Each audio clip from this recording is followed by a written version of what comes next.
Joining us live now, the Shadow Finance Minister Jane Hume. Jane, well, considering where you were, if this is true, would a hung parliament mean progress for the coalition? I don't think a hung parliament is good for any Australian. We've seen that before. What this poll, however, tells me is that whatever reset the government were looking for over the break hasn't been achieved. And it hasn't been achieved for two reasons. One of those is that Australians now know that the government has taken its eye off the ball, that the government's priorities aren't the same as Australians' priorities. The number one issue for Australians is the cost of living, and that's being driven by inflation. The government has taken its eye off the ball, and the RBA have called out the fact that their spending, which has happened increased over every single budget, is actually making the situation worse. This split between the RBA and the government is unprecedented, I think, in my lifetime, certainly since the RBA became an independent body. But the other thing that has failed to reset the government, and that is reflected in these polls, is this reshuffle. I don't think that this government has any credibility anymore, not just on the economy. People don't think that Jim Chalmers is doing what he needs to do to bring down inflation, but they've also given up on Murray Watt making any real political progress on dealing with the CFMEU and corruption in the CFMEU. There's no political will to do anything serious there. They don't think Claire O'Neill's going to build 1.2 million homes anytime soon.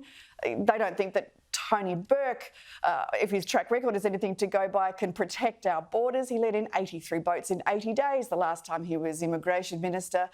And now they've put Andrew Giles in charge of skills and training, one of the great productivity drivers of our economy. And the productivity in this nation's gone backwards by 5.8% in the last 2 years.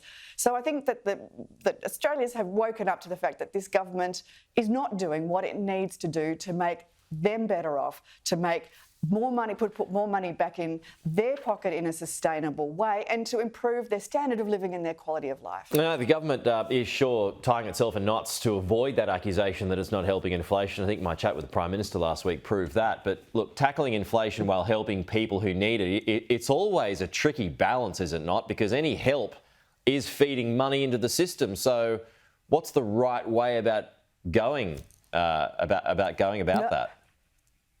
No one said that this was an easy thing to do, but certainly government spending, as the RBA has pulled out, has actually fuelled the fire of inflation. For instance, just spending an additional $450 million on a voice referendum that nobody knew, nobody wanted and nobody needed, and that we knew was going to go down, that fuels inflation. Putting $1 million into a solar panel company that is never going to be internationally competitive fuels inflation. $500 million into a quantum computing company that's based offshore. That fuels inflation. $620,000 on a speechwriter to make Bill Shorten sound more empathetic when he talks about the NDIS. That fuels inflation. The decisions that the government is making are making the situation worse. All Australians pay a price because the RBA keeps having to jack up interest rates in response. Now the RBA is saying that an interest rate cut was not even on the cards last week, and we won't be returning to the middle of that band, that 2 to 3% band, until the middle of 2026. That's 2 years of more paying price for ordinary Australians.